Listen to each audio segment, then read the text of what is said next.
Hello and welcome to the 86th Techspressionist Salon. We are coming to you today from two locales. Tommy Mintz, the Chief Curator of the exhibition Hello Brooklyn, will be joining us from the Kingsborough Art Museum in Brooklyn, New York, with his class. It's the first day of classes today for Kingsborough College. And I'm Renata Janiszewska, coming to you from Lion's Head in Canada. Tommy curated the show Hello Brooklyn, and it has about 90 artists altogether from all parts of the globe. And we have half a dozen artists here with us today who are going to speak about the works that they have in the exhibition. And then we're going to turn it over to Tommy live at the museum. So without further ado, I'd like to introduce Victor Acevedo, who's in Los Angeles. Los Angeles, yeah. And Victor Acevedo. Sorry, Acevedo. I was practicing beforehand, but I was nervous. Oh, it's all right, no problem. I can relate. Yeah, it's great. As I was saying earlier off camera, it's really exciting to be part of this. It was like from afar watching it via social media. It's been further exciting to have a window into the proceedings, and the installation looked really great. And so, yeah, I put together a little PowerPoint or keynote to talk about my piece. I have two pieces in the show, and then my book was in the vitrine, which I found out later. Anyway, let me see if I can share screen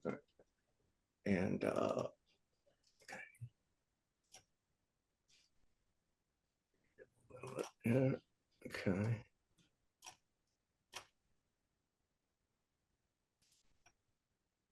So you guys can see this? Mm-hmm. Okay, great. Okay, give me a moment. Yeah, the controls have moved, haven't they? And, now my cursor is.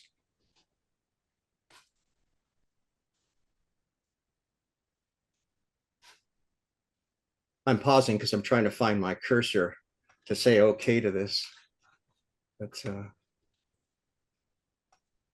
it's really annoying. Oops. Okay. Are you seeing the I'm going to stop sharing screen if I can. Too bad I didn't practice this tech. My cursor has disappeared. We're seeing images. Yeah. Victor. Okay, we'll have to do it. Do you see the on the right band of the windows of the participants, or no? You just see the image? We see the participants as well, at least on my view. Yeah, and then I'm seeing this meeting is being transcribed. I want to say okay to that. I'm just seeing the images. It may be because I have two monitors, but I'm seeing it perfectly. Oh, yeah, okay. I'll just proceed then. It's really, I think, well, let me do this. Well, I don't know if I can't even stop share with not seeing my cursor.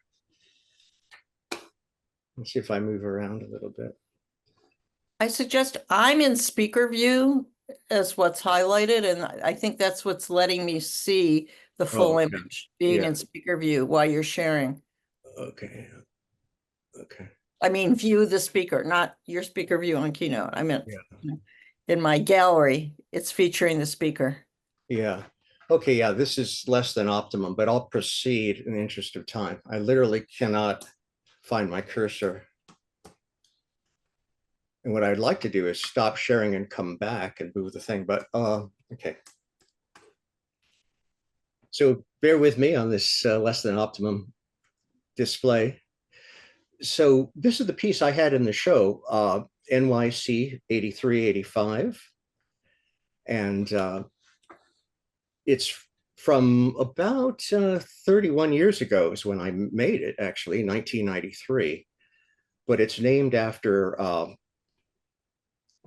two visits to New York. I was living in Los Angeles then. I grew up in Los Angeles. So I went there in 83 and 85, and I had friends in the East Village.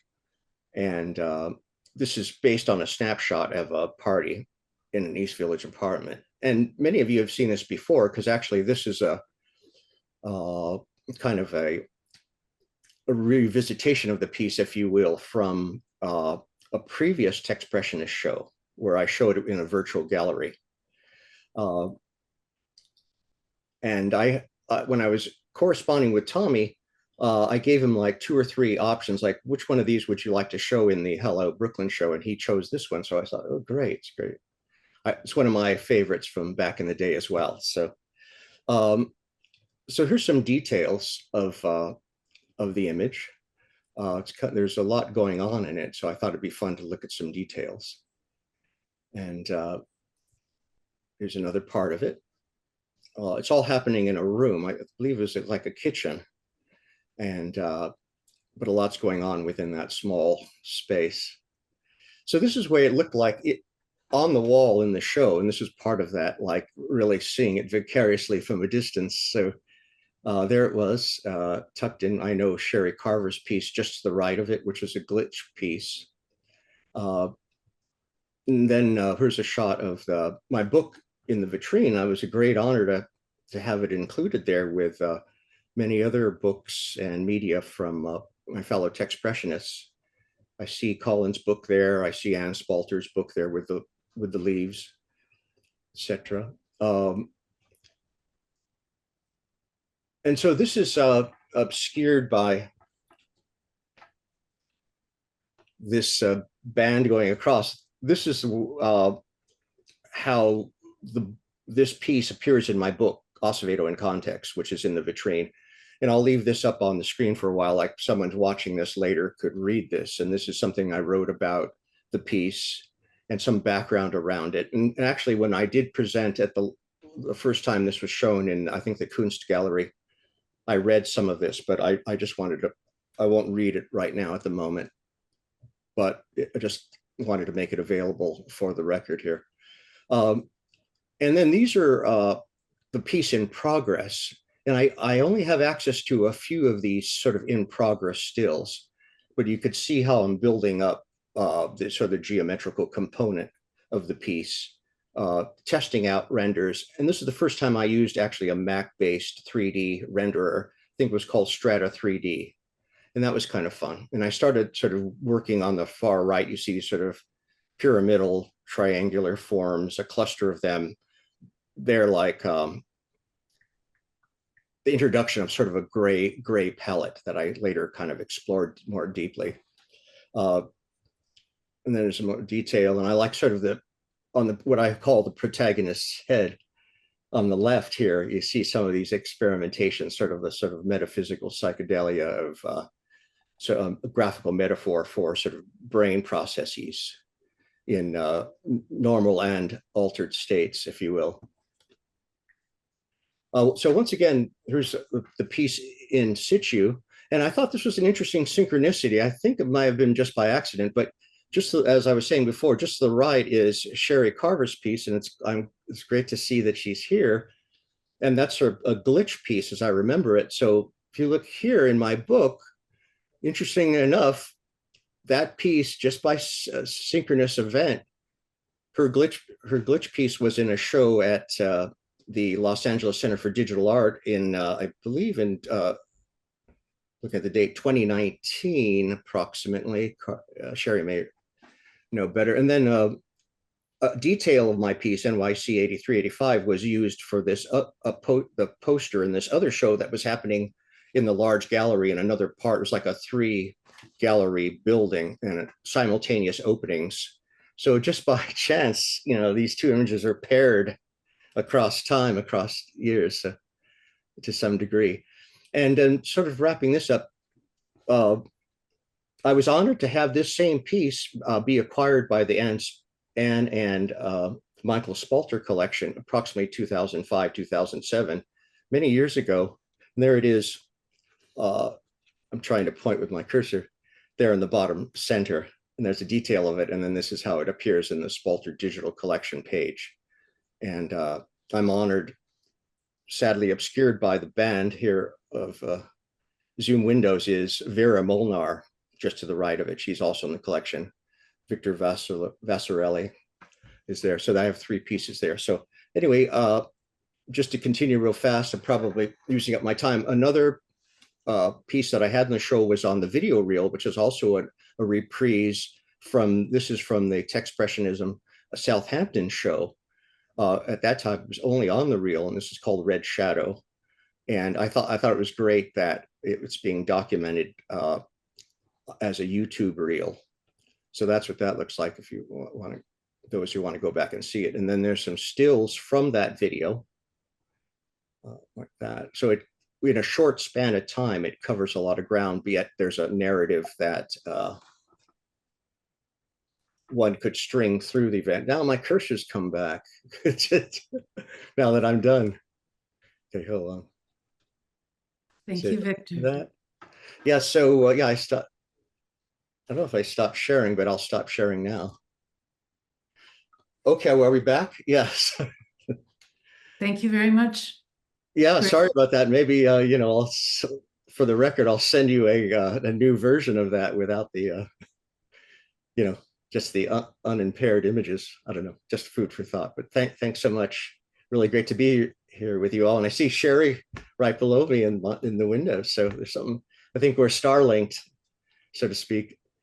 So anyway, thank you. Thanks, Victor. I love your work, and I'm so happy that we're hanging together. Oh yeah. Thank you.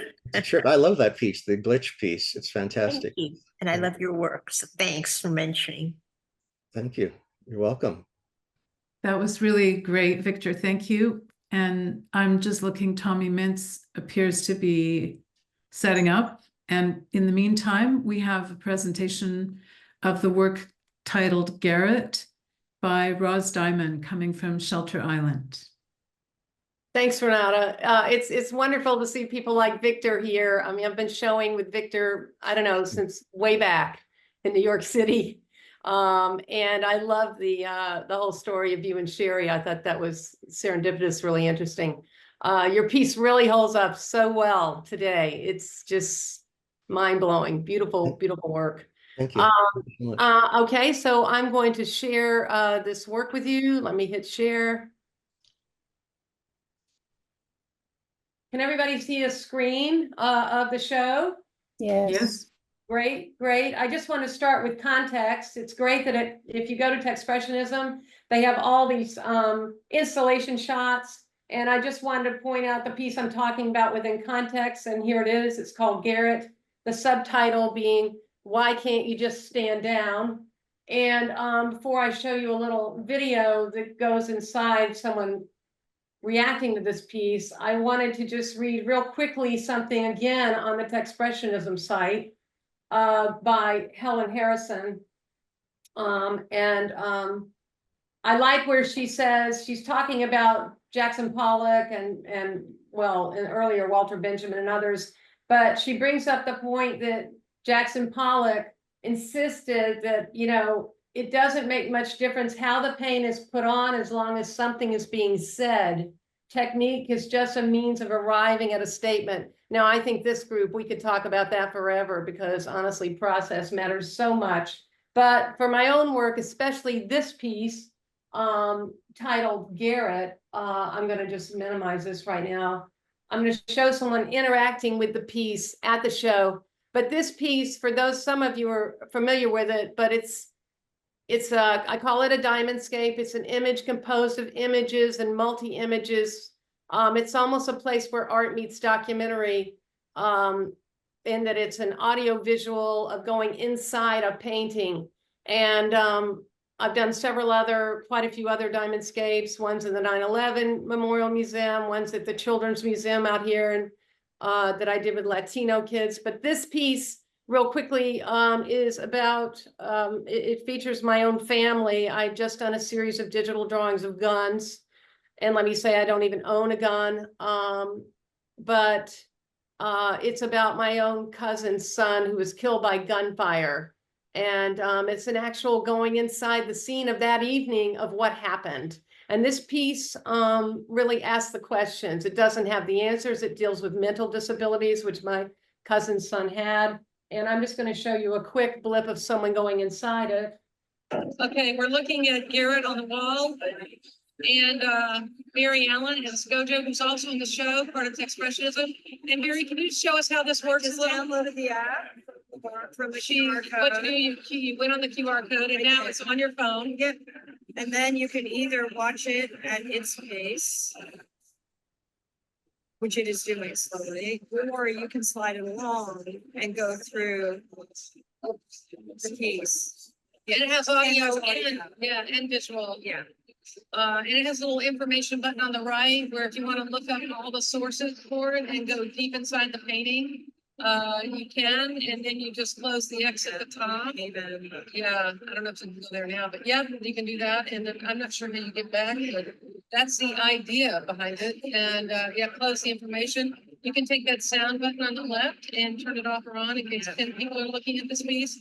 And it's sort of like Picasso said, you know, I'd like to lift up my painting and show it to people, and that's what I'm doing with this. But it's not a video. I'm always emphasizing to people that it is not a video. People see these works online sometime and they think it's a video. But actually, for me, conceptually, you're going deep inside the Z space of math, in that death screen that I think so many of us here, I mean, the plethora of information that's going on in this flat screen is amazing to me. Just real quickly, I'll just take you through, I'm not going to go through the whole piece. Some of you have seen it, but you can go see it at, I can provide the URL, but you're going inside the evening, you're going inside this painting that ends here, but you're going inside every layer and it's coming up to you full percent. 100%. Police act with a certain amount of impunity. I'm going to turn off the sound. There's an audio visual script of the evening with actual police transcripts. And the subtitle of the piece is really, why can't you just stand down? And in terms of subject matter, I think its relevancy to what's going on in our country. I mean, we just had a Georgia shooting literally within an hour of where this shooting took place, where 4 people were killed.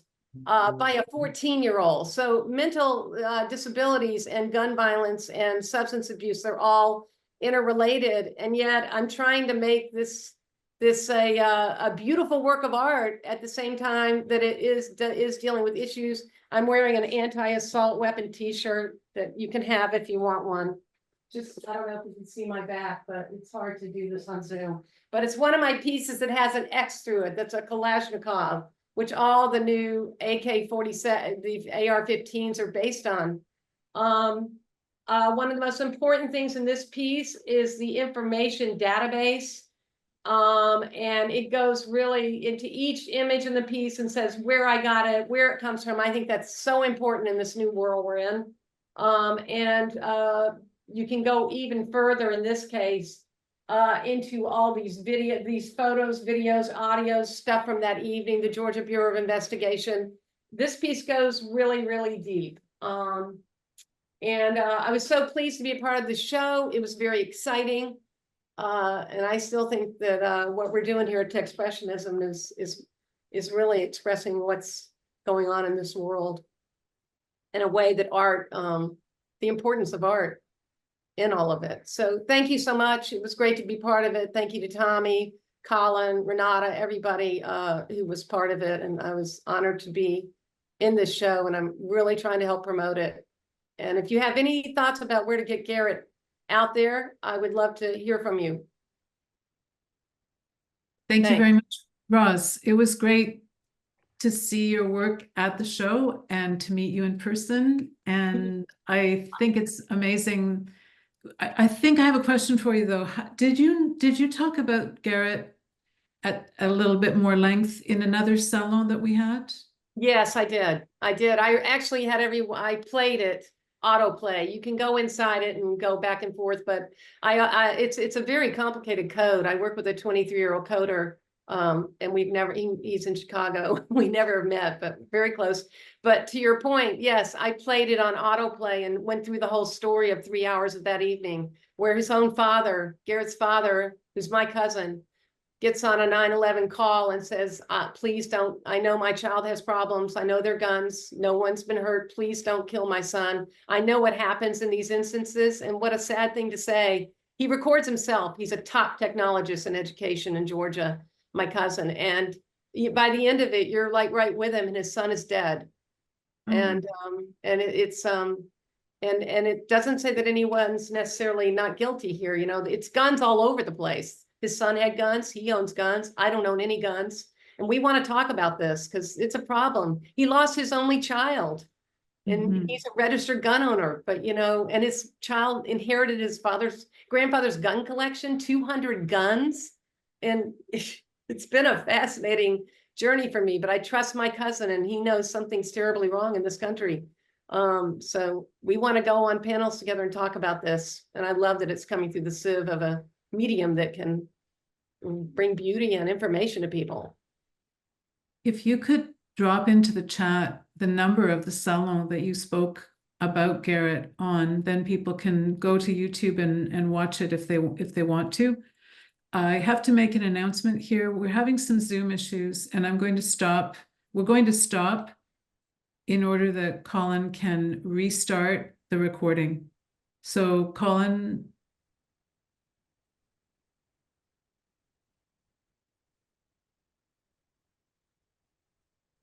Okay, now he says he can't turn his video back on.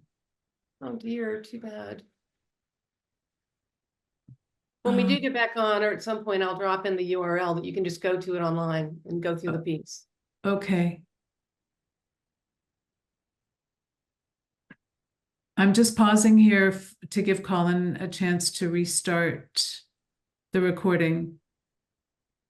He's having some issues with Zoom at his end.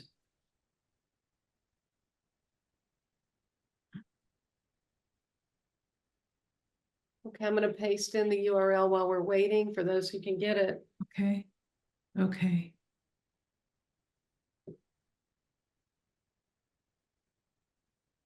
Keeping in mind that the best way to experience this piece is to be looking at the actual physical piece on the wall and going inside it. But at least here you can go inside it and get the details. I'm just talking, Renata, since we're waiting.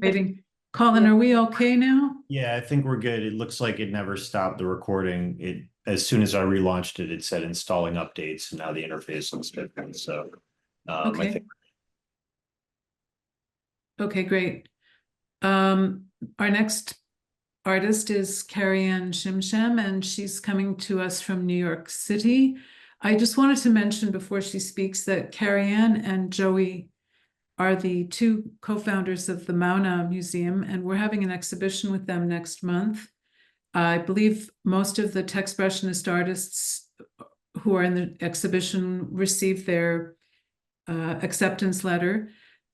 So I just wanted to remind you that we're going to have a party for the opening of Mauna X Techspressionism at our next salon in October. And now I'll give it over to Carrie-Anne. Thank you, Renata. Hello, everyone. It's such a pleasure to be here. And I want to thank Tommy and the whole crew of you for this wonderful show where we all got to come together. Most of us got to meet each other sometimes for the first time. That was really wonderful and magical. So yeah.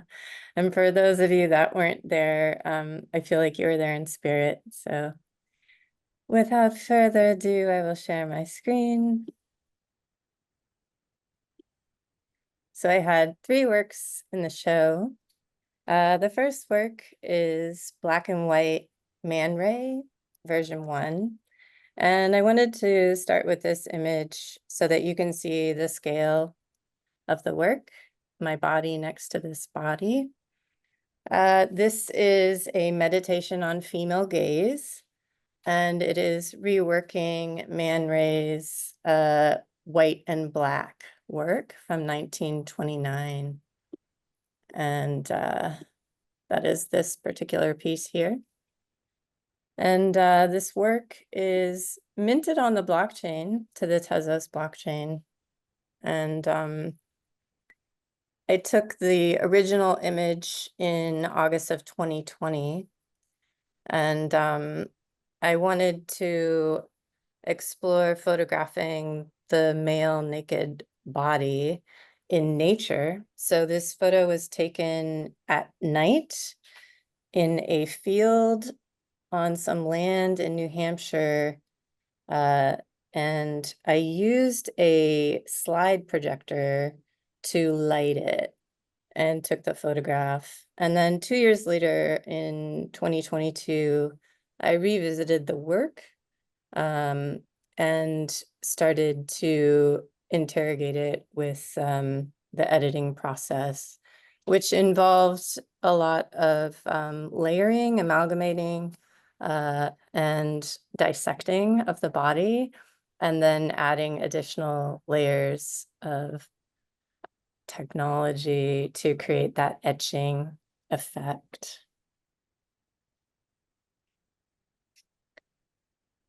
The second work in the exhibition is my film. It's Body Landscapes. And this film is coming from a generative art project that was launched in 2023 of December for the FX Hash 2.0 drop. And this work is from a dream that I had, and it is self-portraits of my emotional states to process the experience of going through breast cancer during the pandemic. And so from this project came many iterations of the work, and there are GIFs that are also minted on Object on the Tezos blockchain, and this short film that is in the front of the exhibition reel if you'd like to see the work there. Finally, my sculpture that was in the show. This is Tomatillo, and Tomatillo is an inflatable sculpture. And I'm interested in working, I'm a dancer, and so I'm interested in creating performative inflatable sculpture as empathy generators. And so this particular sculpture is in the exhibition and does not have any performative person inside, but for the opening event, we did have the two other sculptures, and that would be Sparky and Pinky, the blue and the green. And they had people inside of them that were performing and moving the sculptures around, so we got to see them. They just recently performed on the Hudson, and kids really love them. And they're really healing to be inside of. The color that surrounds you is a color bath, and just being inside of a shape that's not square is very healing and really exciting for, as a performer. It's funny, you're always worried about your costume and what you look like. And in this scenario, you get to be inside of this giant puppet and it doesn't matter what you look like. And it's this really interesting shift in you're becoming something else. So it's a really healing thing. And thank you so much. I'll stop my share.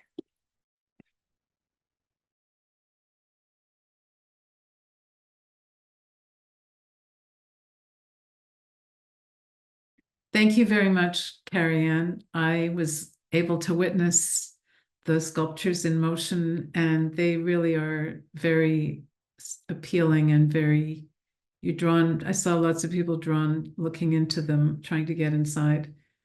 There's a fan inside, isn't there, to cool the performer down? Yeah. There's a very small fan, and that inflates the sculpture. I'm going to introduce Tommy, who's standing inside the exhibition right now. Can you say something to us, Tommy, please? Yes, give me 1 second. Oh, 1 second, sound issues here. He's got the iPad and he's got a laptop. So I have to turn off one microphone or speaker to talk to you through a different one. I'm connected through this right here. Everybody is on display. If you look at yourself, you can see yourself in the grid there on our where our reel normally is looping. I have everybody live, and also we were looking at your presentations. And yeah, the show has been looking great, right? Today's the first day of classes, and it's a beautiful day on campus. So everybody seems to be outside, but we have visitors walking by and coming in. You know, campus is starting to come back, and yeah, everything looks great. It's such a wonderful exhibit to welcome students back onto campus with. We're all really happy with how the show looks, and I'm really thrilled that we're able to, you know, have you guys. If you have any comments or questions from students, I'm sorry, if they have any questions, I'll try to chime in and get your attention. But we've all just been wandering around and listening to conversations as, you know, they've been going. So this is really nice atmospheric beginning to the semester. I'm going to turn back on the big speaker so students can hear. I'm going to try to actually unmute the microphone on that, so we can have that be the source of both input and output on audio, and maybe I won't have feedback then. So give me a second. I'm going to mute here, and then Tommy, would you be able to just take a quick walk through the show, or walk around the space before you switch cameras? Or sure. Do you want? It's funny. I feel like I'm saying hello to everybody that's at the show already, but I do realize there's a lot of people on that are in the show that didn't get a chance to be here in person. Now that I'm scrolling through, hello everybody. So yeah, let me actually begin the tour outside. We have, I think I might lose Wi-Fi if I go beyond this. We have a view here of where students come into the S building. Here's our campus, and students are coming in and passing by. Here's our museum space. And I'm gonna try to walk backwards without bumping into anybody. How is this for a tour guide? And this way, we have the first wall of our exhibit. I'm really disoriented now. Which features work by Michael Pierre Price, Davo, Bradley, Colin, Renata, and Colin. And Renata and Colin's work are both enabled with Artivive to reveal this augmented reality layer that I can turn the volume up on this, that you know, triggers a video playback of their augmented reality work. I'm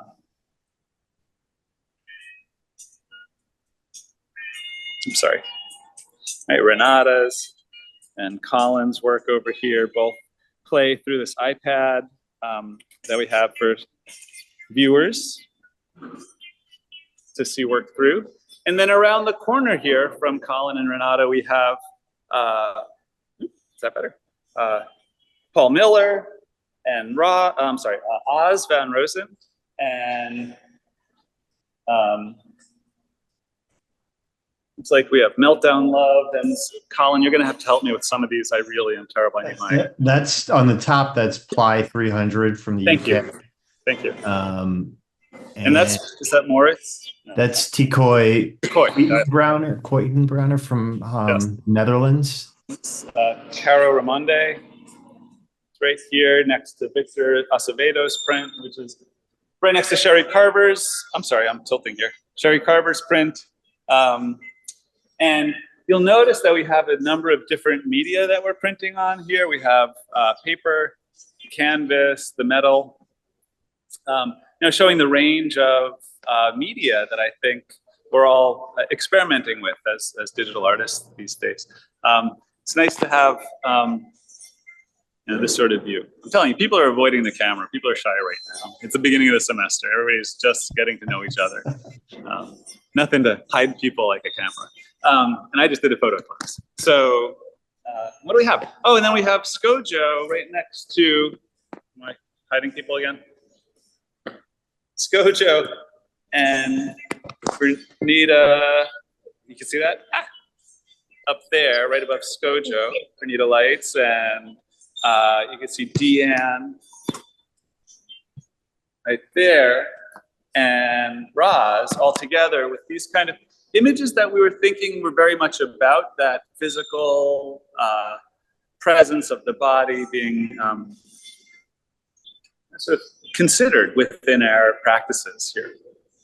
And we have a number of video screens up. So we have Roz that has this beautiful light box presentation of Garrett in place. And next to her, we have a 3-panel, this is actually quite big, 3-panel monitor here featuring work by Susan Detroit, Lucy Boyd Wilson, and, oh my goodness. Carter, I can't think, what's Carter's last? Thank you. Carter Hodgkins on it as well. Thank you. It's been a long day already. We have Joseph Nekbatal over here. Also, we have this large piece by Clive Holden splitting this large display space diagonally with his piece, An American Unfamous Brooklyn, which happens to be the second largest piece in the show after Seungjin Lee's, can I get this all in the frame? 13-foot by 13-foot digital analog painting on vinyl print. Okay, so this is a surface that is a digital print that has been touched or dripped on with like eyedropper over and over and over to create this very digital analog interaction, which I think pairs or maybe converses with Carrie Ann's figure over here, which has that same digital and then something else going on. I didn't realize that you had photographed a projection on somebody at night in the field. That's so cool. We have to talk about that stuff. And above Carrie Ann, we have Leila Pinto. We have some more selections from our Techspressionism Southampton show. Colin, help me with some of these names. Our international selection next to.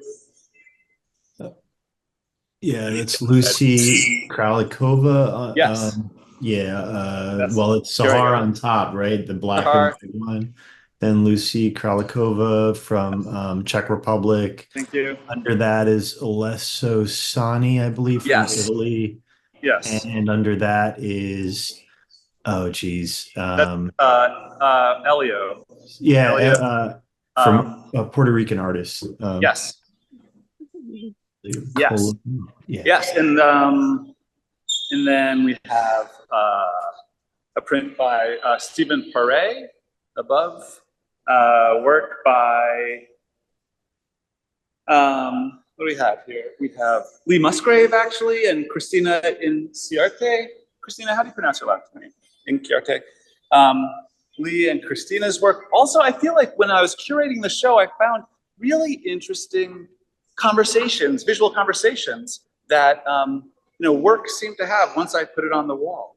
Like Cynthia DiNonato and I'm sorry, are we looking at this right here?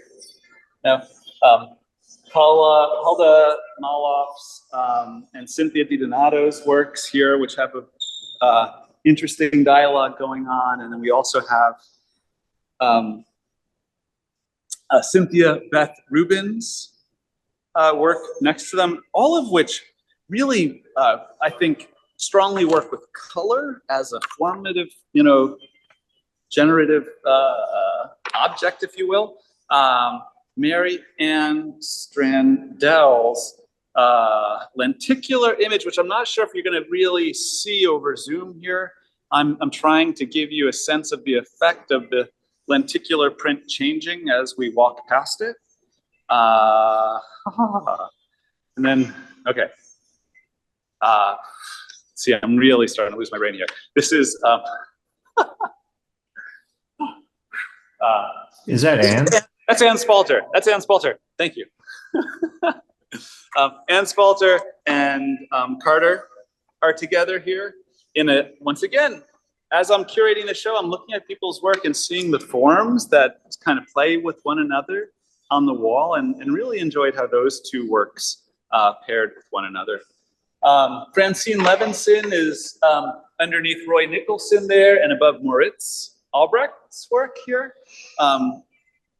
Right, once again, we have the texture, thinking about texture, very much with Moritz and Cynthia, I'm sorry,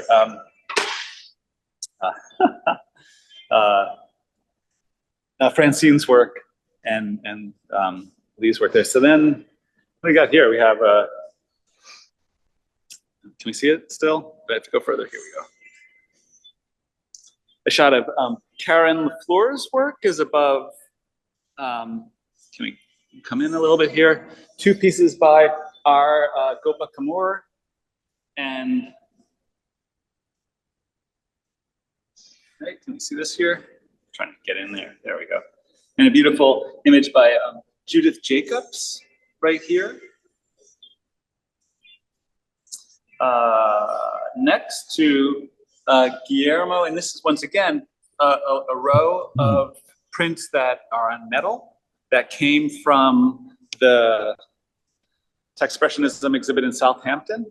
So we have our international exhibit here, which I gotta get away from the wall to show you the next piece, is next to one of our largest works. I gotta tilt again here, sorry. On the wall, which is by Patrick Lichty and Najin Esteban. This is a, there we go. A beautiful, this sort of holds the middle of the wall. And what I was thinking about when curating, by the way, is how to fit a lot of work into a wall without creating like a monolithic, like just wall of things that came off evenly and overwhelmingly. And so I was thinking about like a wave or some sort of pulse, if you will. And as you look around the room, hopefully it goes up and down and sort of the taller pieces create these peaks, and then the lower pieces create valleys in a wave, if you will. So Patrick and Najin's piece is this peak, but also there's this sculpture, 3D printed sculpture that accompanies it, that's presented on a pedestal right in front. So it encourages people to come close and look at this tree. Is this the tree of life? The House of Hope is up there.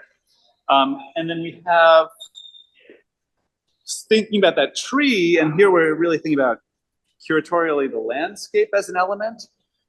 We have Steve Miller painting or print, screen print and painting on digital print on canvas here next to Lee Schneiberg and his digital photographic glitching with his iPhone, brushing painting, and Shapiro, Lee Day has a, once again, an interpretation of a landscape over here is what we're thinking about, the landscape, you know, being interpreted by Techspressionists in a variety of ways, whether scientific, evocative, emotional over here as Meltdown Love has presented. This view up out of a bunker, basically, during a bombing that he was living through, I think in Kharkiv. Tell me if I'm wrong, please. Malavika Mandal and Brandon Gellis have these lovely interpretations of nature and landscape that I thought just danced beautifully next to one another here with that kind of display. So that is the view of the show that way. I'm gonna turn myself around here.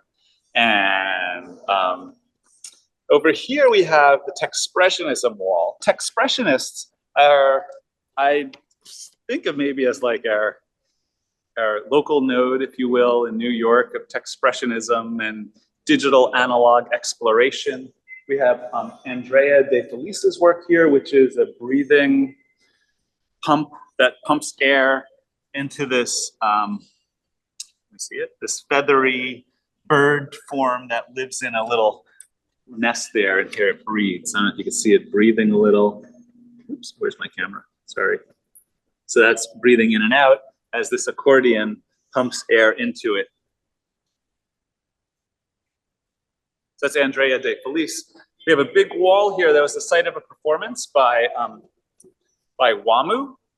Juan Alvarez has a musical that he's putting together using sort of glitch style video game vocabulary nonsense that you get from you know, TikTok culture, I guess. And around the side here, we have more Giovanna work. This is Momo's wearable sculpture that sort of brings her digital self to the fore here. And then around this wall, we have Roland Kolanowski's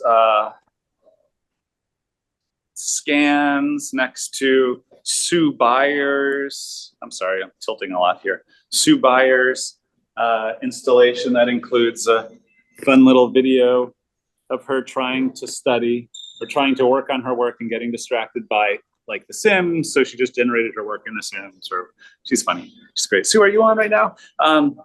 And I have a little piece here. This is an old, what are these? These old digital frames that used to be a thing that people would put pictures on. Anyway, I got a bunch of them, and I just put my digital collages one after another, showing the generation of the automated digital photo collage.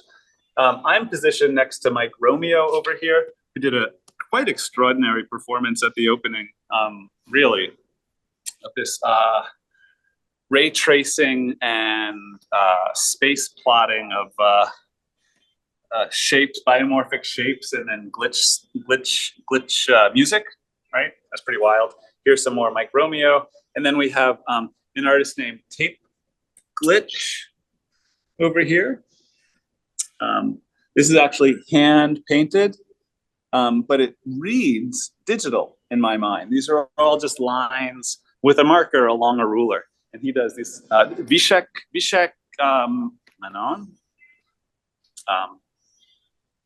And yeah, so that's another view of the show from this wall. The Kingsborough Art Museum is a single space, but it's quite large.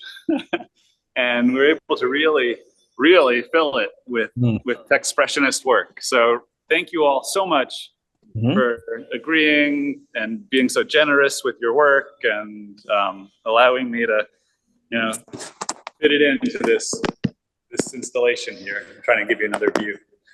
Tommy, I have a question for you. There are a few artists here today who are from other places farther away than North America. We have Michael Boras, aka System, tuning in from Spain. Great. We have a reel of some sort in the exhibition. Can you talk a little bit about that, please? Thank you. Sorry. So right now I commandeered the reel. So right now, up at the front of the museum, so let me give you another orientation. There's our Tomatillo right up front, and we do have Michael Reese's sculpture here up front, and a front table with that's Carla Gannis's work on it, and a number of books and candy to encourage people to come in. And right by that we have, hello everybody. I commandeered this for our Zoom meeting, but this is normally where we have a reel of video work that actually Carrie Ann is on, right? Her is it Bodies? I'm sorry, what was the name of the piece? Is on, and yeah, we have, here's the listing. We have a listing both in print here and online of the reel. And I'm just going to paste a link in the chat to the reel directly, and you guys can visit it. Thanks, Colin. Yeah. It's the same one that Colin's posted online, but we have it looped here normally, just going. How long is it, Colin? Is it 2 hours, hour and a half, somewhere in that range? It's an hour and 22 minutes, and it's got like 44 artists from probably 20 plus countries. But if you're not seeing the transcript of the chat, it's at techspressionism.com/Brooklyn/real. You could also just get to the exhibition site, the microsite, by going to techspressionism.com/Brooklyn, or off the homepage, there's a link there too. Yeah, so here maybe you get a sense of how central the reel is to the presentation. We have a bench that actually has Karen very generously lent me her wonderful speaker here that is doing a proximate sound for people who are watching the reel, so it doesn't bother too much our museum director who sits right next to it, and make sure everything is working as it should. So I like that sound. The sound. Stand clear of the closing doors, please. Any questions? Anybody want to look at another thing? Do you have any? Want me to do a musical number by Wamu? Because that was kind of my favorite moment there. Where we Yeah. Cheryl, hi. Yeah. Hi. Do it. Whatever. Love it. I was joking. No, we could watch Wamu on video. He's I mean, I could unplug one of these. I mean, we could hear his music. Everybody, this is wild stuff. I'm not sure if this is the Whole Foods got the chopped cheese, but he performs these live as a musical number, and then remixes them into these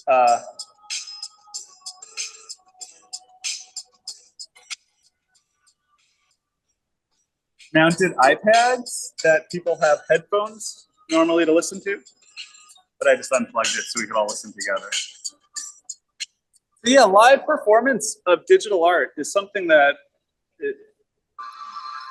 I think has not been fully explored yet, and we really were at the vanguard of that at the opening. There's some really interesting live performance, including going into these wonderful environments that Carrie Ann brought us. We had 2 more of them in the hallway here. I think, Carrie Ann, you showed a picture of them, right? I didn't get to see everything, but and one last thing that we had that I didn't show is we do have Darcy Goldberg's work here, which is it's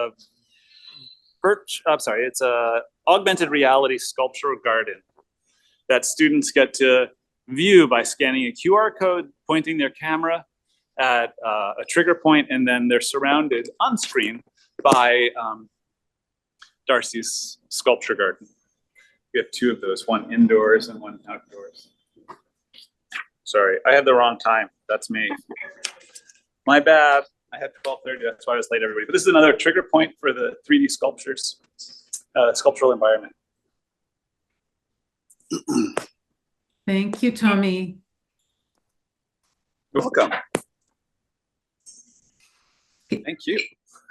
That was great.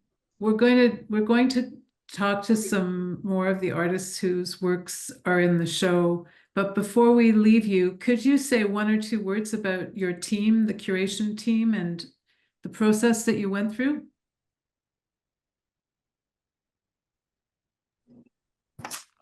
Sure. Thanks, Renata.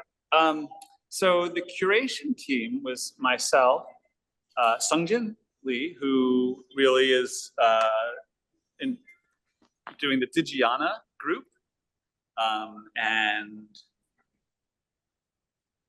Giovanna's son, who has unfortunately moved to Taiwan mid-installation. So I'm hoping that she was going to be doing some podcast interviews. I don't know if that's happening. And Oceana Andries, who is an alumni of Kingsborough Community College, studying at Columbia right now, doing art history. And she was really the most involved in the process of getting stuff printed, hanging stuff up, working on all the details of the installation. And I did have another assistant who is another alumni of the art program here. He was actually the valedictorian of our college in 2022, who is coming around and helping. Jory Keogh is another wonderful young artist who both of them, Oceana and Jory, I think found this to be a really useful experience as young artists, being exposed to the myriad of influences and ideas and forms that our group presents as art, you know, and really expansive in the idea of you know, what we consider art making, an art process, right? And that's all changing, you know, with these different tools that we've been using in our different practices. And so I think that's a really great experience. Walk around, really, it's open. And also the artists are on Zoom right now if you want to chat with them. So yeah, it's the experience of co-curating. This exhibit was really very much about sharing, you know, that ethos of sharing and learning through sharing. So that's how I approached it. And the show is up until September 25th, and there are plans afoot to tour the show. Correct. We are working on future installations. We're hoping to, and I'm sighing as I say this, I'm going to reach out to everybody and make sure that it's okay before we do that, before we take your work from here and install it somewhere else, or think that, you know, we have free reign over putting it up anywhere anyhow. We will be in communication about upcoming installations as we find them, as the opportunities present themselves. Absolutely. I hope you come to Washington, D.C. Let's find a space there, Cheryl. Come on. Yeah. Yeah. Let us know. I mean, really, we have the prints. If you know of any, you know, spaces that need a show hung, we now have sort of a prepackaged thing, and we're hoping to work on a, you know, PDF or some sort of booklet that we can send to potential, you know, presenters that have a space but want to know what we are. You know, we have such a nebulous definition. Having a thing, you know, here's this show that we've put together now twice. We can mount it in your space. Hopefully will be an enticement to more spaces to say yes to us. Yeah. Yep, I'll try. Thank you. Yeah, everybody. I mean, really, you never know, like, who has a neighbor that has a, you know, gallery. Tommy, I saw in the chat that about Lovid and Joey Zaza having screen-based work in the show as well. Yes, they do. It's right over here. Sorry, I walked past it. So stand on the bench. Lovid and Joey Zaza are adjacent to. Do we see them right there? Are on the other side right here of this screen. Where are we? We have our, I think the screen right now went off, unfortunately, on Joey's and Lovid's work. I'm about to restart it.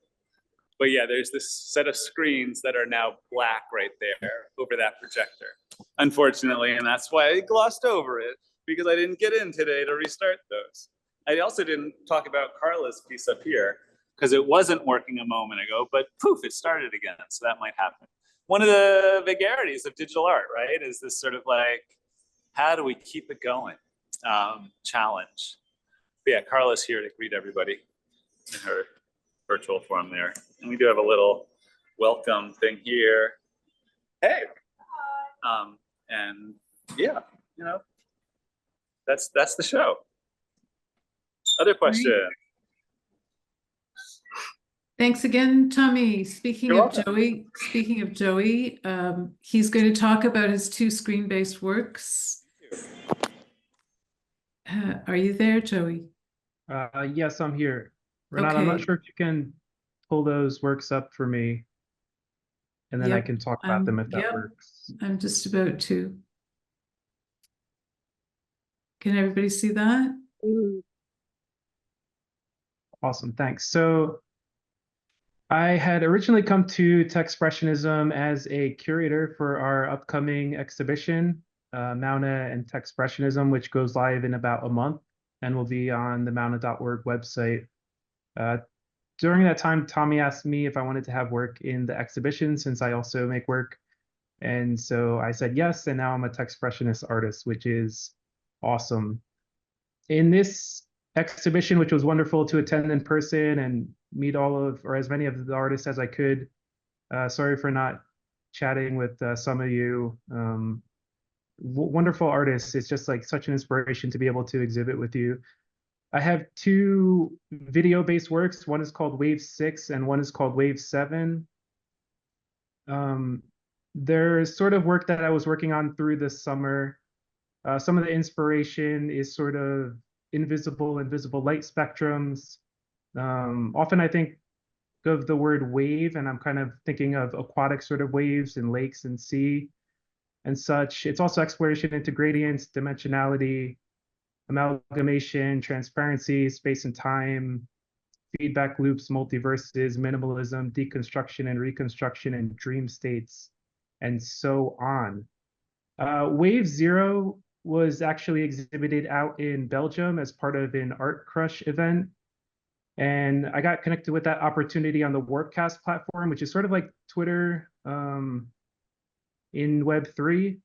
And there was an open call on the curation channel, which I sent into. And from there, my work was exhibited on about 1,000 screens in about 100 countries all over Belgium for the period of a week. I think it was exhibited about 1 million times or so.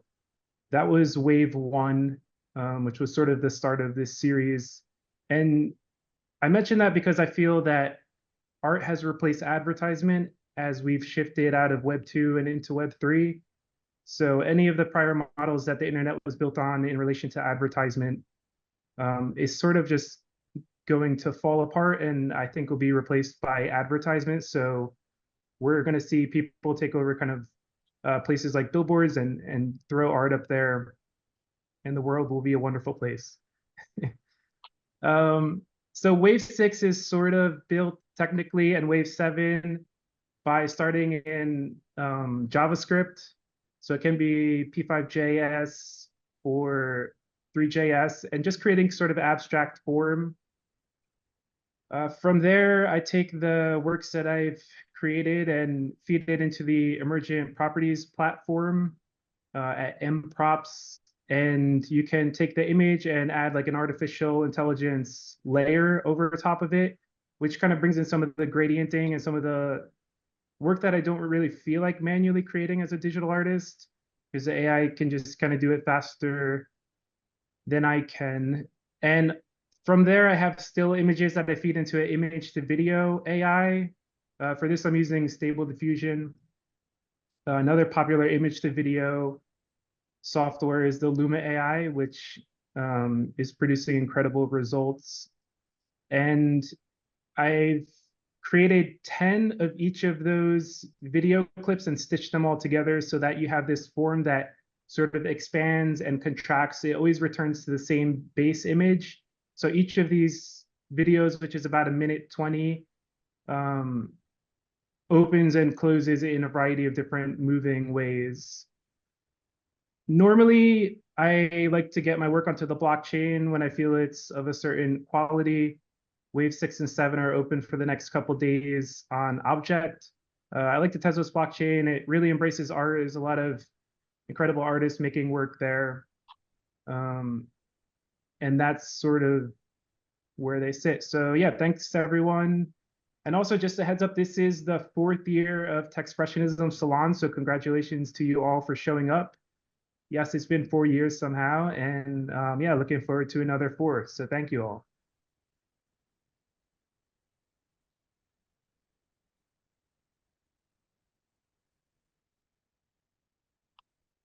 Thank you so much, Joey. I was always really astonished when Joey told me that he's watched all of our salons on YouTube. So. Yeah, I had to for the curation to see what was going on here historically, and yeah, try to reach out to all the artists that are currently. It's such a big thing too. Internationally, Techspressionism is much more than just the salon. So there's plenty of people I saw in the exhibition that had work up that aren't on here, and there's Instagram hashtags and so on. So it's quite it's just like operating, I feel, all of the time. And yeah, we have this exhibition coming up, and it's becoming quite the force, I would say. So congrats to you all. Thank you. Thanks. So I'm going to move on to Michael Pierre Price, coming to us from Phoenix, Arizona, where it's extremely warm. Yes. Thanks, Renata. And I also want to give a big thanks to Tommy as well. He and I had a Zoom chat a little over a year ago when he was contemplating some of the things that have finally come to fruition. So it's just beautiful to be able to see the walkthrough today, Tommy. So thank you for that. I'm going to share my screen real quickly here. So this piece is called Field, the Sublime Unconscious. And stylistic for me, this has been sort of an evolutionary new direction. I was doing a lot of experimenting during the early spring, and I want to give a shout out to the co-working group, the Techspressionism co-working group that I periodically kind of parachute into and part of once in a while. I got some inspirations. I got a chance to share some of my experimental work that I was working on, and this is sort of an outgrowth from there. The piece is a little bit AI using Midjourney, some Painter and Photoshop, and this is what the piece looks like in the show, and I was really happy with the frame. I have to say, just personally on that score. So the word field in the title, if you look in the dictionary, there's a lot of definitions, a lot of different ways that the word field is used. Obviously, in this visually, there's an open field in which these characters reside, and so that was part of it. But actually, there were three other definitions of field that were important to me that are evoked in the imagery. One is sort of like a field of subject. And for me, the field of psychology was very much integrated into this work. And then more technically,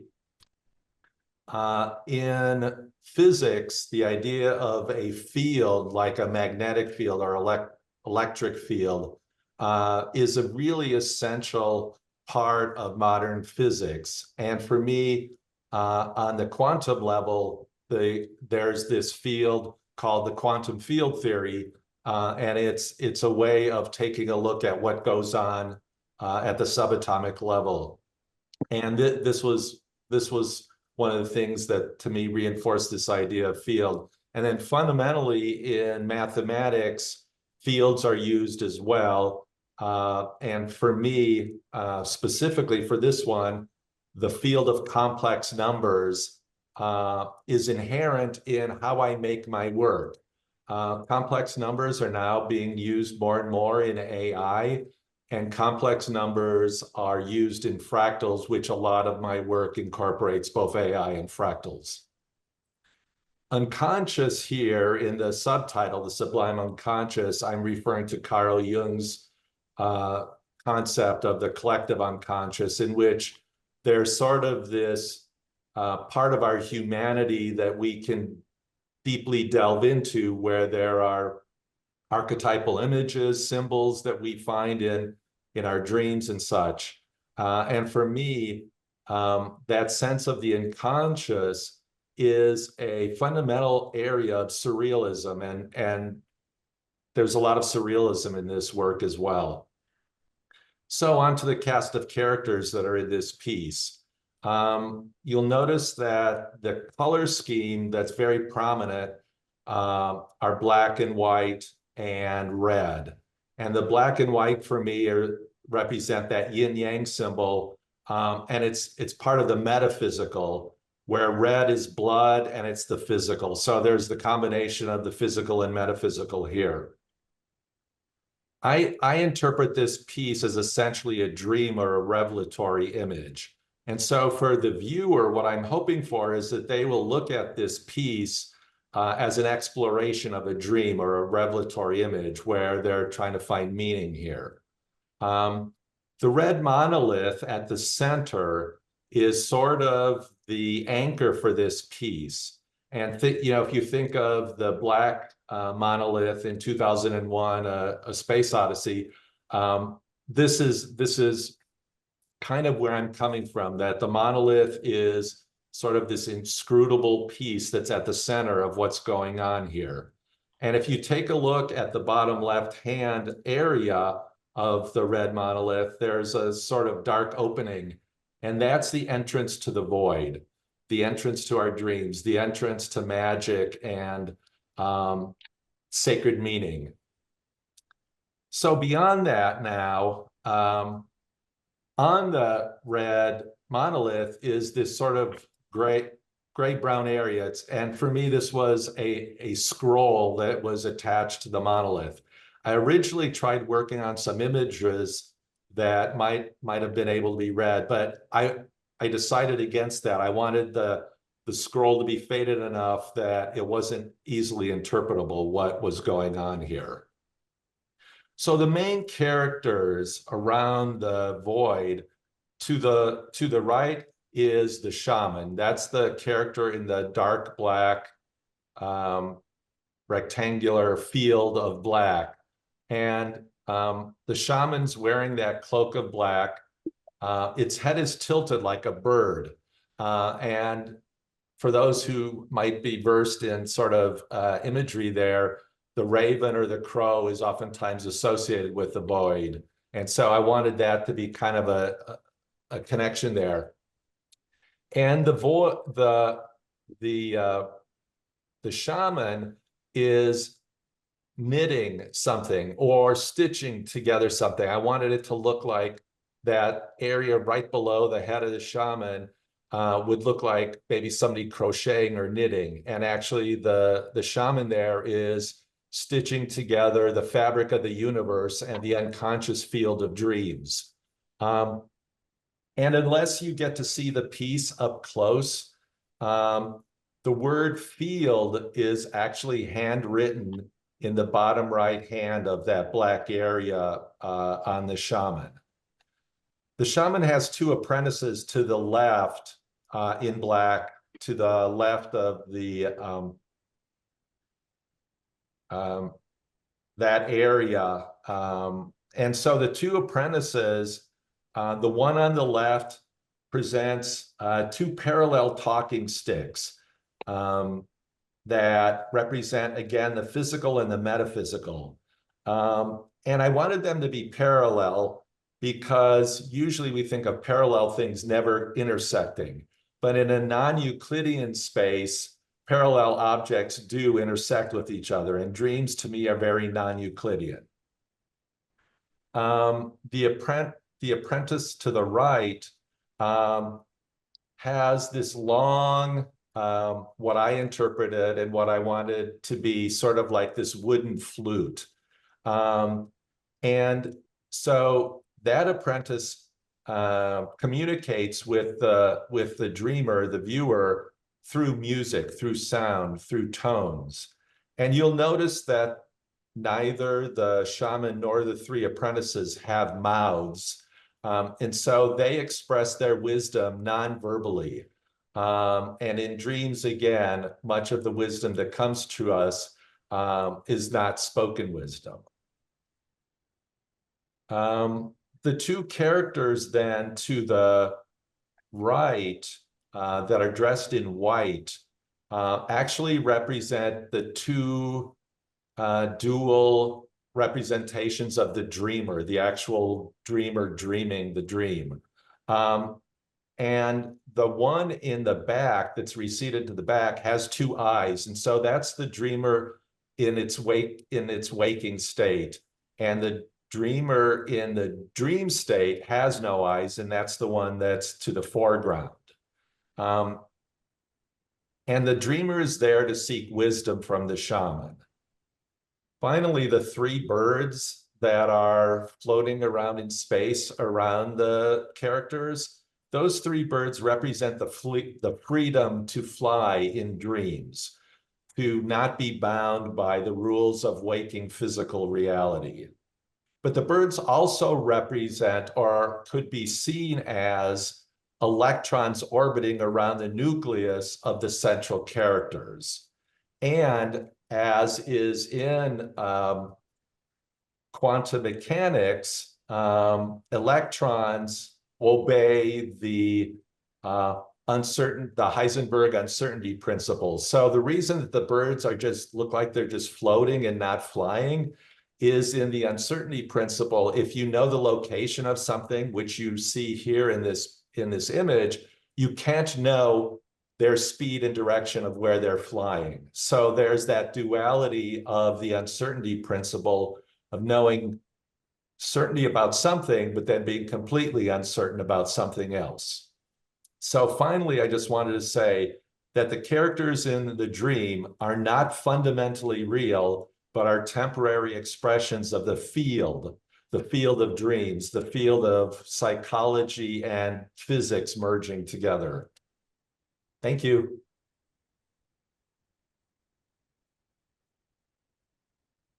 Let me unshare my screen here.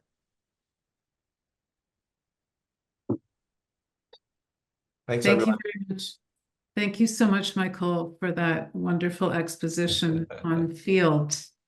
Really original work, really striking work, and right at the entrance of the exhibition.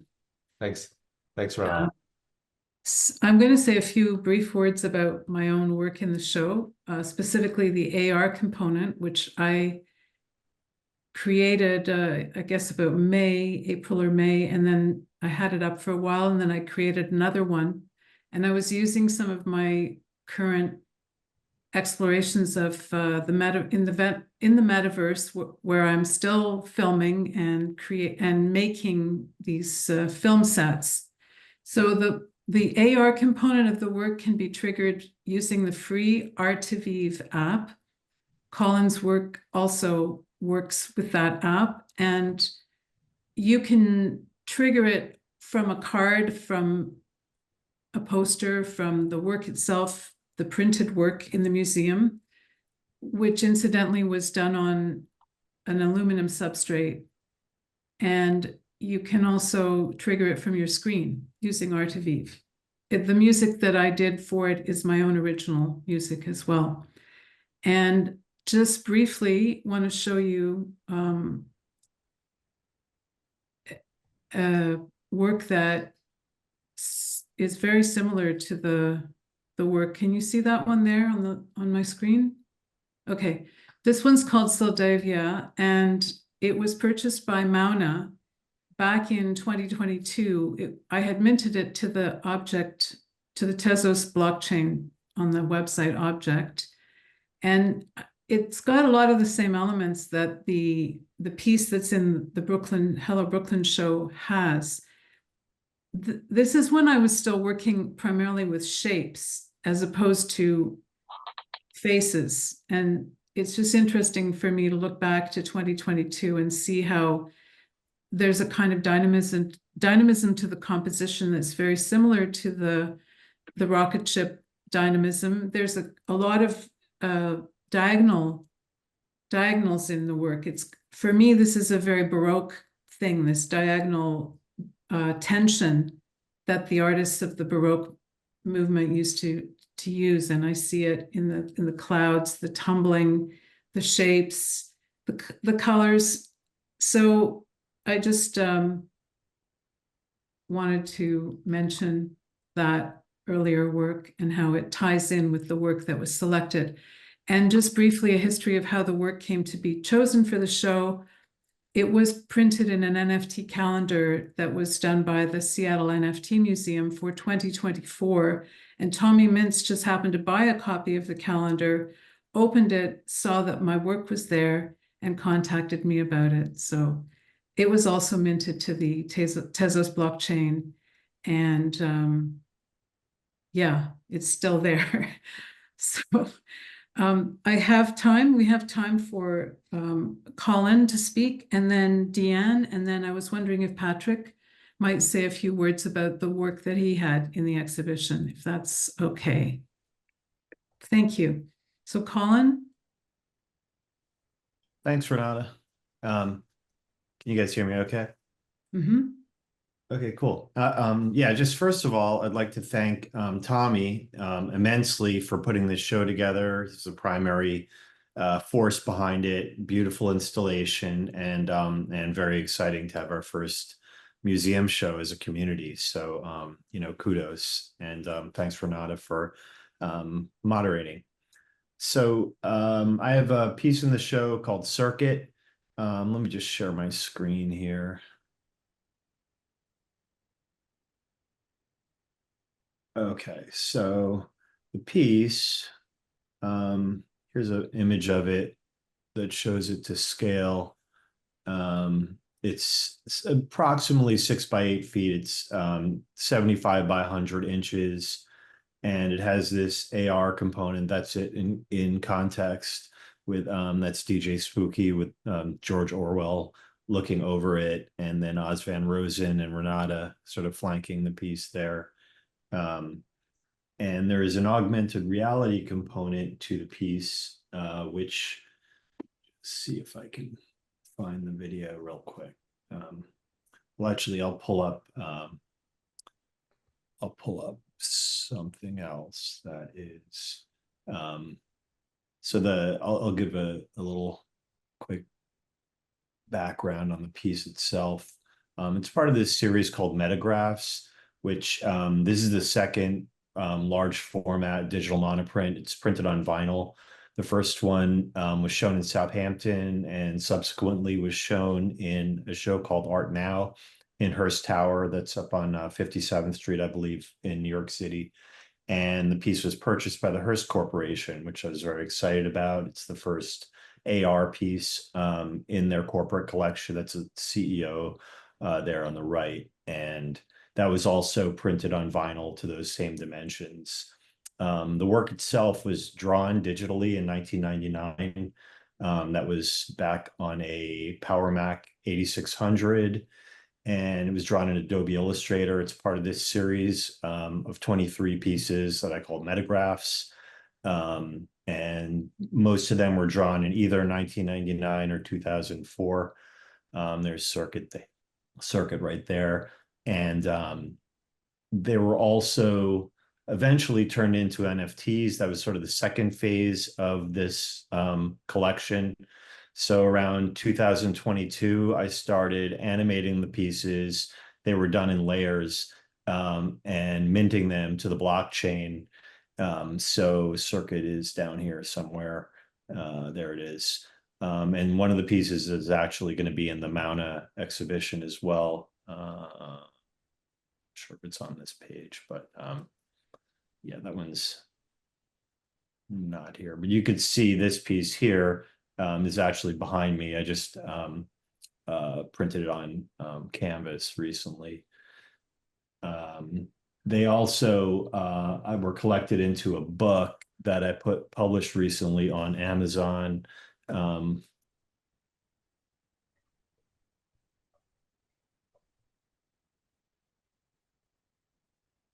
And that's all 23 of the pieces are in the book, and they're also triggered by the Art of Vive app. So when you look at the pages of the book, they animate on the pages of the book, and it's a fun project.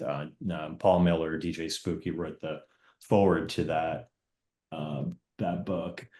And each piece in the book it's preceded by a haiku. So, and that has something to do with you know, the piece itself in terms of just personal context. So this one, riding the local at midnight to Union Square, graffiti and chrome. So I used to live down in the East Village on Avenue A and 2nd, which is where the piece was drawn in 99, and would often, you know, take the subway up, you know, or actually I would walk to Union Square, but it fit in the haiku. And there's also some text, there's audio there's audio in the piece that was put together, and some of it, I don't know if this audio will work. Here we go. Let's try it.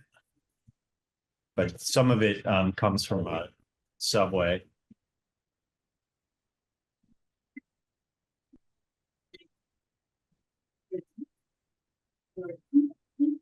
So Colin, do you think the subway was your inspiration? What's that? What's that? We're thinking about inspiration.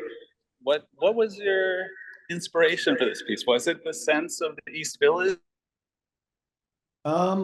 Honestly, you know, I think that the inspiration for the piece was probably subconscious. You know, like I did all of these drawings in a short span of time, and they're all basically abstract. So, you know, when I came up with this term Techspressionism back in 2011, it was really about it was relating to my own personal work at that time. There was no artist group around it. And part of it was how I related to this idea of specifically abstract expressionism, which is something that I was influenced by.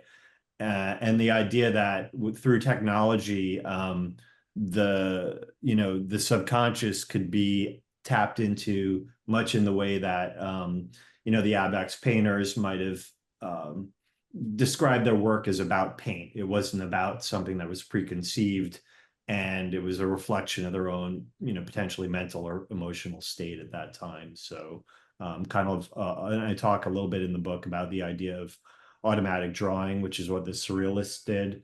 And most of these pieces were done in that sort of fashion, where I'd started out and just without a real aim or discrete inspiration, and they just kind of evolved from, the process. So. Colin, are you able to answer a question from Verneda? She has her hand up. Oh, no, Sure. no, I don't have a question. I put my hand up to discuss my artwork when everyone is finished. Okay. Thank you, Verneda, for clarifying that. So yeah, we are going to go over time because this is a special hybrid event and a very unique one. Colin, is that it for you? Yeah, let me just stop my share. Yep. Okay. That's it for me. Thank you very much. Deann, my fellow Canadian artist from Edmonton, Alberta, are you able to say a few words? Yep. Excuse me. I'm just gonna share.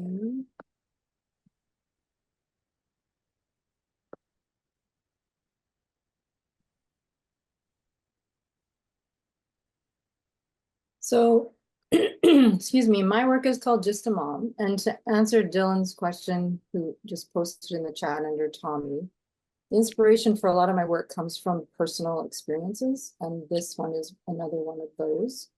So this work is about labels and perception, and particularly in North American society, how status is conveyed through labels. So often when we have discussions with people we've just met, one of the first questions we ask is, what do you do?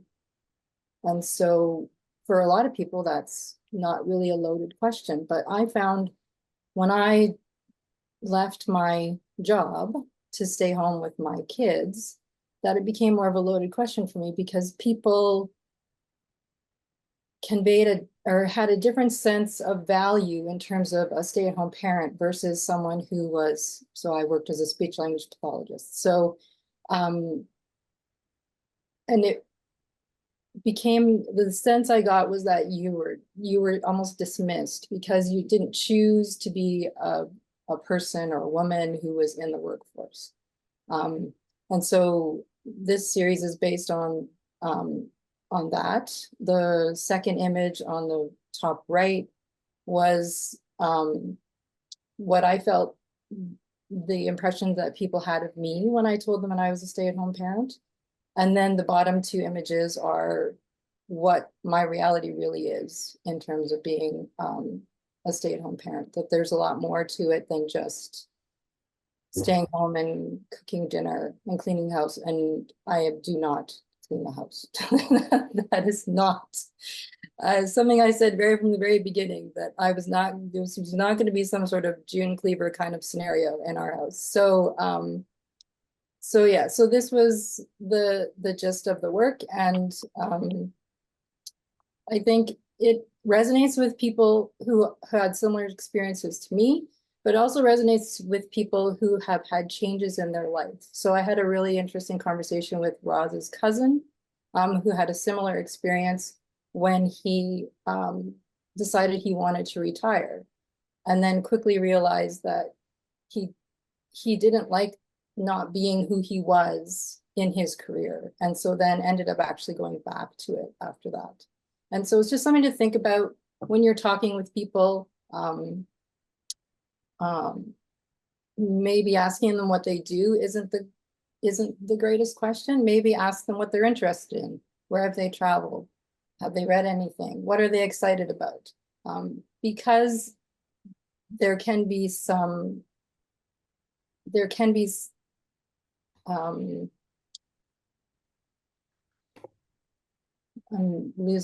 having word finding problems right now, because the impression people have of you when you give them a label of what you are, what you do is what you are. And that seems to be what is equated in North American society. And so I would say you are not what you do. That is just one part of you. And so to think about that. I will stop the show. Thank you, Deann. Really appreciate your thoughts about you are not what you do. It's something we could talk about more. Next up, could Patrick Lichty, if you're there, would you like to say a few words about your piece? Yeah, I'm here. Let me see if I've got things. Yeah, I think I do have things downloaded. Okay. Can I get a share? Yeah, you can. Okay, great. Let's see here. Thanks, Tommy, for showing the work out in the gallery. So I'm going to just give a little view of it as the source file. Let's see here. Where is the sucker? Okay. All right. So thanks so much for having Nagin and I. And you know, I don't think Nagin's online. I think she's involved with some matters in Tehran. So you know, I'm glad to represent the work. So anyway, couple things is that this piece we call it's a lot of our work together. We do this work on a project we've been doing for the last 5-6 years called Googled Earth. And it basically has to do with the fact that neither one of us have been able to be in each other's you know, home country except in Google Earth VR. And that's where it kind of started. But it's just the fact that most of the time that we spend together is in a third place, and that's where Google Earth VR is sort of like now become just a metaphor for a third place. So you know, this going into starting to get close to our 4th year, you know, it's become quite a project. So we have I kind of like to think that you know, the Tree of Life, House of Hope. So the idea of Tree of Life is kind of built off of you know, a lot of Nagin's illustrations having to do with the you know, with the Tree of Life. And to me, I see, and I'm not going to read, you know, what she says with it, but I'm just saying what I see is I see themes that remind me of the Norse world tree Yggdrasil, which spans between worlds. I think it's a good metaphor. And then the other thing, she and I both have a lot of metaphors having to do with like wisdom and the Odin myth of having, you know, of losing one eye for wisdom. And you know, being that I'm nearly blind in one eye, I think that I'm starting to gain the wisdom of the All-Father. But that's kind of you know, kind of an odd thing. But we started working on this together. Started out from, you know, some hand-drawn work and some AI. And so we, we have this with I think what's interesting here is that we have the two sides of the tree representing, I would like to think that the two of us, and where we're existing one place or another, I would like to think that hers is sort of like the moon in the day and mine is the sun at night, and we meet in this central place where Negin made this fantastic piece, putting it together with this kind of bay window, which I kind of consider as the house of hope, is where we kind of live together in this sort of liminal space between worlds. So it's it's classical iconography, and whenever Negin and I work together, I think it's really magical. And then I'll go over to my own piece. I don't have a slide for it. Here is the I don't really have a name for it, but it's this 3D printed tree that actually, it's if you look at it again, in the materials that are online, it's actually 2 prompt to AI trees that I welded together in software, and then I started printing on my Creality Ender, and using first translucent blue, and I started using transparent glitter rainbow, which I was with sparkles in it, which was kind of an experiment. But the interesting thing about it is the fact that it got up to about halfway through, and it was a large piece for that particular model and of 3D printer, and the printer started slipping its drive belt, and so that meant that it started it started printing for a little while, like maybe about a centimeter or so, in another kind of a slipped plane, and another slipped plane, and another slipped plane, and so you wind up having lots of errors in your support structures underneath. That's why you have these kind of square curtains coming down, and then when it went over and off into unsupported territory, you wound up with all this spaghetti, which I think looked like Spanish moss. And Patrick, I'm just going to interrupt you briefly. Tommy Mintz is showing your work on his screen as you speak. Oh, wonderful. Okay, fantastic. Yeah. Let's hear it. You know what? Why don't we go over there just for a second? Okay, super.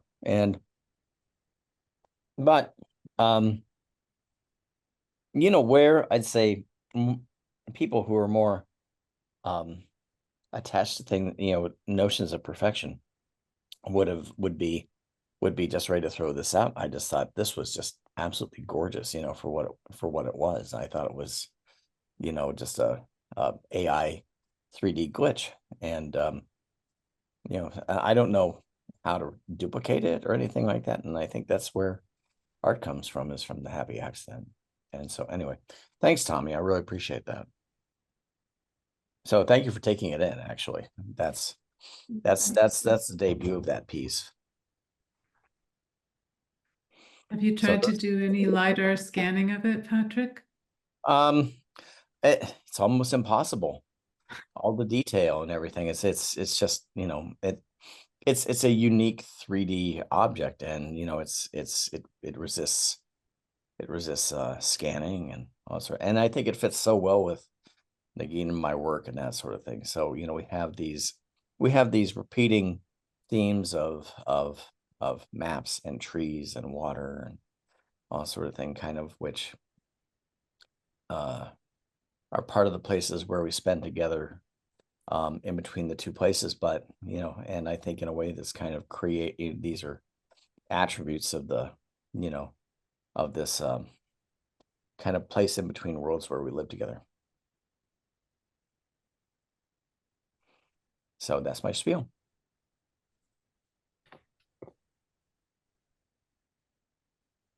Thank you very much, Patrick. I was really touched by the poignancy of the work that you made with Negin for this exhibition.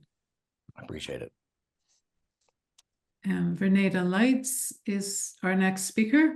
Okay, thank you. Share my screen here. The title of the artwork that I have in the exhibit is Wise as the Serpent and Harmless as the Dove. And it is an AI piece that I created with Midjourney. A lot of my artwork, especially the AI, is inspired by scriptures. And wise as the serpent, harmless as the dove, comes from Matthew, Gospel of Matthew, chapter 10, verse 16, where Jesus is telling his people that he's sending them out as sheep among the wolves, and therefore they should be wise as the serpent and harmless as the dove, so that they not be harmed before the time. So here, when I enter into AI, I use the actual scriptures themselves to see what the machine generates, and then I import it into Photoshop and modify further. So here we have a literal interpretation, which I think works for the verse, because the verse is talking about, well, when you're dealing with scriptures, you're dealing with things that are in the concrete realm, but also the impact of those things which are in the spirit realm. Because as human beings, we are body, mind, and spirit. So here we have a highly melanated being, which has been very difficult for me to obtain from Midjourney, to have a being that is deeply Black. They fought me on that for a long time, and I was finally able to get it. And I use this in this because we're hearkening back to mitochondrial Eve, who lived on the continent of Africa. The mother of us all is a Black woman. And so here we have the serpent, which is the devil himself who tempted Eve. And the human and the serpent are confronting one another. But here we have the dove, which is a symbol of the Holy Spirit, which is many biblical scholars considered to be the divine feminine. We have the doves here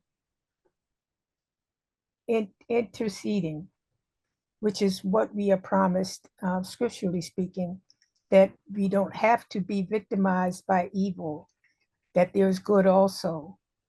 And I think that in the days in which we are living, we are being confronted by evil. Here in the United States, you go on the news and they're just lies and lies and lies. And it's what I describe as a volcanic vomit of lies coming out of politicians' mouths, and determination to debase and degrade. And there are a lot of racial overtones, a lot of sexist overtones, a lot of misogyny going on. So I think in this piece, we see all of these elements being presaged by the scripture to be wise as the serpent, harmless as the dove. That was basically during the civil rights movement, the call to arms was nonviolence. And we were urged to be basically wise as the serpent, harmless as the dove, to protest, but not get yourself killed in the meantime, to resist, and yet live to fight another day. So that's basically the explanation. And I want to thank Tommy Mintz for including this piece, because it is AI influenced and because it is scripturally based. In that sense, it is different from a lot of artwork that's out there. But I want to commend Tommy on the very excellent work, because this exhibit is just exquisite to look at.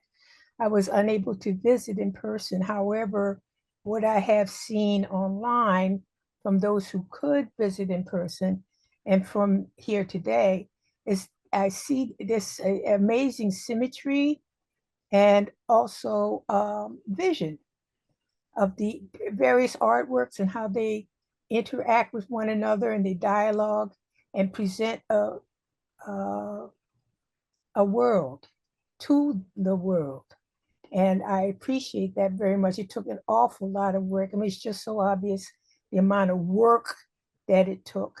And I want to thank Tommy for his labor of love that he showed towards us here in the Techspressionist movement. So that's me. I'm going to stop share here.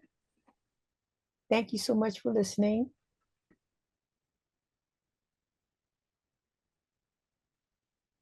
Thank you, Verneda. We have a lot of other artists who are here, and I just want to acknowledge you all. Unfortunately, we're out of time, and it's been really, my deepest thanks go to Tommy and to his fellow curators for putting the show together and making it look so professional and very inviting, a lot of varied types of work coming together in one space. I also want to remind you about our next salon, which is going to be the Mauna X Techspressionism opening. And with that, Tommy, do you have any parting words? Yes, but hold on, I need to turn something off first. Okay. Having two views of the exhibition during the salon has been really exciting.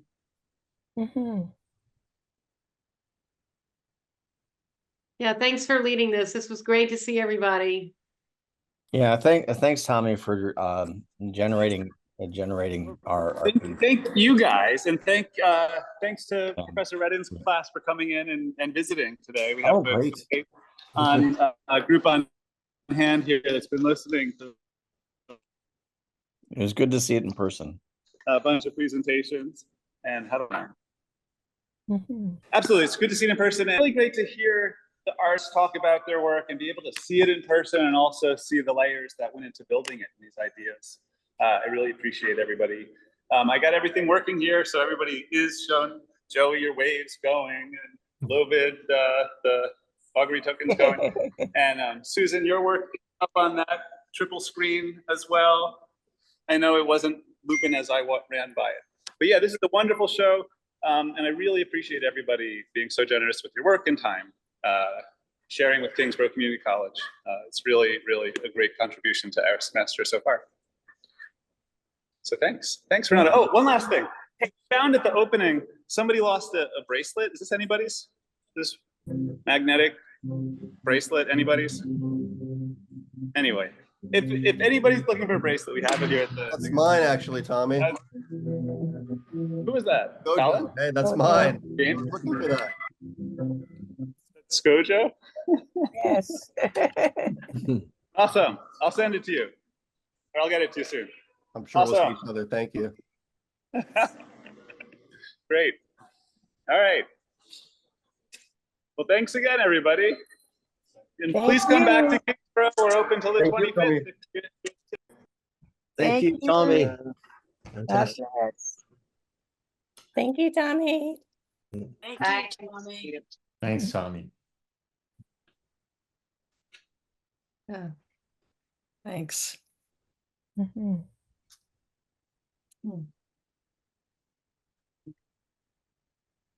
We're going to have our usual post salon advisory board meeting. We don't need to have that, absolutely, because we have our topic for the next one. So with that, I will close this recording. Thanks, Renata. I just wanted to also quickly, before we close, share, flip through the photo set of the installation and the reception for you guys who weren't able to make it. So I'm just going to share my screen real quick. All right. So I'm just going to flip through these quickly.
a set from the opening and just flip through those two. Those are kind of fun.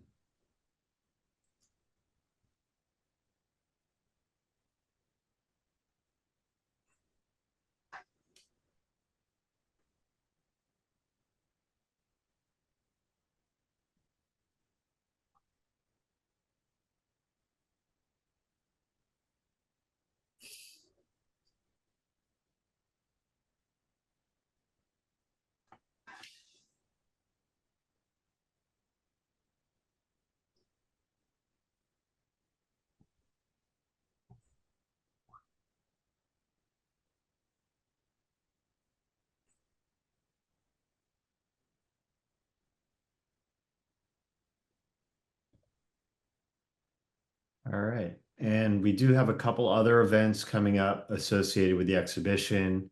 Thursday, September 16th at 2, there's an artist talk with Ann Shapiro on environmentalism and digital art, which hopefully we can webcast or Zoomcast at some point, and or hopefully when it's happening.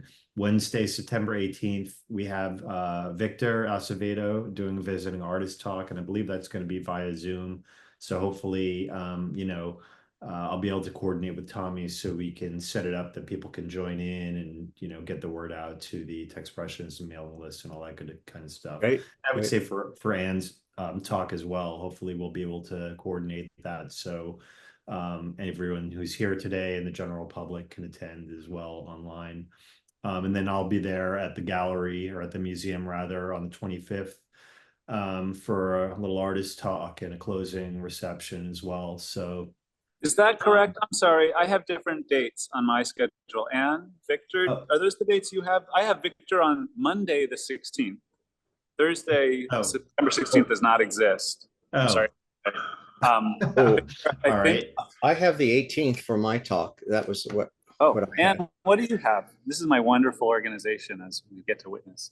Victor, okay, the 18th. I'll slide you over. At what time? Eastern Standard? I believe it was, okay, let me see if one moment. Did we say 3 p.m. Eastern Standard? Anne, is Anne on? I had 11 a.m. PST, so I guess that's 2 p.m. 2 p.m. Cool. I have Anne at 2 p.m. as well. If Anne and Victor are at the same time, that's really cool to me, because then you could have a dialogue together. If Anne is at the on the other day, did Anne drop off? I could swap her in there, no problem. I just want to make sure that I'm getting chairs for the right days here. But yeah, Victor, so you're the 18th. Yeah, Wednesday. And that is a Wednesday. Okay. Yeah. I'd just like to point out it's not standard time, it's daylight time. Oh my goodness. Wait, so does that mess with things? Do we have a different gap then between? No, but if you post it at Eastern Standard Time and it's actually Eastern Daylight Time, when people try to figure it out. It gets wacky. Yeah. Okay. Well, it's the I same don't tell time, anybody. Right? Same time. Still 3 hours from. Yeah. I'm only dealing with local people, so. Yeah. Eastern time. Yeah, that's enough. And did Ann Shapiro drop off already? I'll contact her. She might be on the 16th, which is a Monday, everybody. That I'm not sure. Colin is probably fixing that right now as we speak, because he's so wizardry. Okay, gotcha. So Ann is on the 16th. And then Colin, you and Nina Sobel are on for Wednesday the 25th for a closing panel discussion. Are you going to be in person? Are you going to be here? I'm going to be down there. Great. And Nina will be here as well. Yeah. Oh, and then we'll cool. Chat and then take down the show. Sounds good. All right. Well, yeah. Thanks again, Tommy, for all your hard work. And thank you, Renata, for moderating. This has been a great salon. Very cool that, we could have so many people Zoom in and talk about their work from all over the place. So, yeah, and, we will have a after party after this. People want to hang out, although we do have the topic for the next salon, which is going to be the Mauna exhibition, the Mauna Techspressionism collaboration exhibition. So, yeah, thanks again. And we will stop recording in Now there's an end button on here. They changed the interface on me mid salon. That's why it locked up. And now I don't see a stop recording session. So if I hit end and it ends the salon, I'll jump back in there. Hopefully it won't, but it's become progressively more and more of a confusing interface. So we will stop recording in 3, 2, 1 and cut. Yep. I hit it and it says end meeting for all. That's not good. Where the heck does it say stop recording? Trouble the other day, Colin, and it was in the upper right-hand Oh. corner, sort of disguised. And then there's little buttons, little dots. Colin, I can stop it on my Oh, end. I see it now. It's up on the top right. Okay. All right. We will stop recording in 3, 2, 1 and cut.